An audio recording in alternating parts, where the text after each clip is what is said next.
আজি সংখ্যালঘুসকলৰ মূল সমস্যা যেতিয়া হৈছে, যেনেকে ধৰক সংখ্যালঘুসকলৰ ঘৰবিলাক যেতিয়া ভাঙি দিছে, বদৰুদ্দিন আজমল ডাঙৰীয়া তেতিয়া ক'ত গৈছিলে?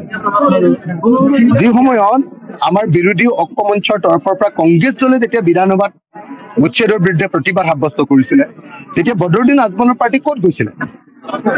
যি সময়ত মাদ্ৰাছাবিলাক ভাঙি দিছিলে, তেতিয়া বদৰুদ্দিন আজমলৰ পাৰ্টি ক'ত গৈছিলে? যি সময়ত সংখ্যালঘু যুৱকসকলক ৰাতি গুলিয়াই হত্যা কৰে, এনকাউণ্টাৰ কৰে, তেতিয়া বদৰুদ্দিন আজমল ক'ত গৈছিলে? যেতিয়া কা আইনখন আহিছিলে, কা আইনখনত বিৰুদ্ধে কিয় বদৰুদ্দিন আজমলে সংসদত ভোট দিয়া নাছিলে? ৰাজ্যসভাত কিয় বদৰুদ্দিন আজমলৰ পাৰ্টীয়ে কিয় বিজেপিক ভোটদান কৰিছিলে?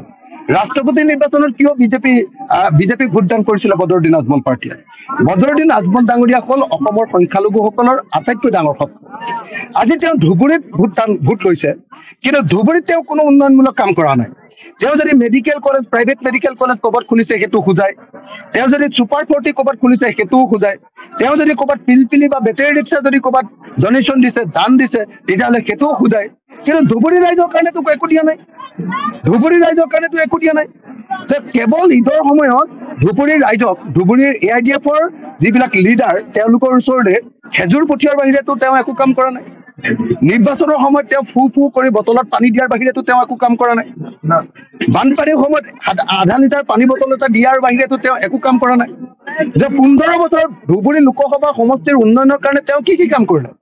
তেওঁ ক'ব খোজে নহয় মই ফুলবাৰী ব্ৰিজখন আনিলো, কিন্তু ফুলবাৰী ব্ৰিজখন আহিছে 4 লেনৰ কাৰণে। ভাৰত চৰকাৰে এইটো 4 লেন বনাইছে। 4 লেনত তেওঁলোকে পইচা ল'ব, টুল গেট লগাব, পইচা ল'ব, আৰু সেইকাৰণে এখন ব্ৰহ্মপুত্ৰৰ ওপৰত ব্ৰিজ এখন দিয়াটো আৱশ্যকীয়। সেইকাৰণে এই ফুলবাৰী ব্ৰিজখন বনাব। সেইটোতো বদৰুদ্দিন আজমলে অনা নাই ভাই। এইবিলাকতো মিছা কথা কৈ কোনো লাভ নাই। যোৱা 15 বছৰ ধৰি বদৰুদ্দিন আজমল ডাঙৰীয়াই টেঙা বেচিলে, কিন্তু এতিয়া ধুবুৰীবাসী ৰাইজে বুজি উঠিছে, সংখ্যালঘু ৰাইজে বুজি উঠিছে, মুছলমান ৰাইজে বুজি উঠিছে যে তেওঁলোকৰ আটাইতকৈ ডাঙৰ গাদ্দাৰজনৰ নাম, তেওঁলোকৰ আটাইতকৈ ডাঙৰ বিশ্বাসঘাতকজনৰ নাম বদৰুদ্দিন আজমল। বদৰুদ্দিন আজমলে সদায় হিমন্ত বিশ্ব শৰ্মাৰ লগত লগ লাগি কাম কৰি আছে। হিমন্ত বিশ্ব শৰ্মাৰ 2026 আমি বিশ্ব শৰ্মা আৰু বদৰুদ্দিন আজমল দুইজনকে আমি ব্ৰহ্মপুত্ৰত দলিয়াই দিম। ধুবুৰী লোকসভা সমষ্টিৰ আটাইতকৈ ডাঙৰ সমস্যাটো হ'ল বানপানী আৰু গৰাখহনীয়া। কিন্তু ধুবুৰী লোকসভা সমষ্টিত 15 বছৰ MP হৈ থাকি তেওঁ কোনো ধৰণৰ ব্যৱস্থা গ্ৰহণ কৰিব নোৱাৰে। ধুবুৰী লোকসভাবাসীৰ ৰাইজক বানপানী আৰু গৰাখহনীয়াৰ পৰা তেওঁ বচাব নোৱাৰিলে।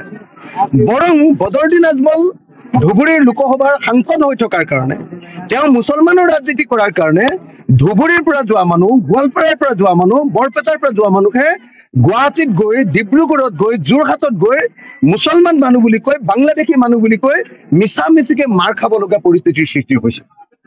সেইটো হৈছে কেৱল সাংসদ বদৰুদ্দিন আজমলৰ 2 নম্বৰী ৰাজনীতিৰ কাৰণে। সেইকাৰণে সাংসদ বদৰুদ্দিন আজমলক সকলো মানুহে কৈছে, যদি তুমি বানপানী আৰু গৰাখহনীয়া সমস্যাৰ সমাধান কৰিব নোৱাৰা, তুমি কিহৰ MP? তুমি যদি বানপানী আৰু গৰাখহনীয়া সমস্যাৰ সমাধান কৰিব নোৱাৰা, তেতিয়াহ'লে তোমাক 15 বছৰৰ পাছত আকৌ কিয় ভোট দিব লাগে?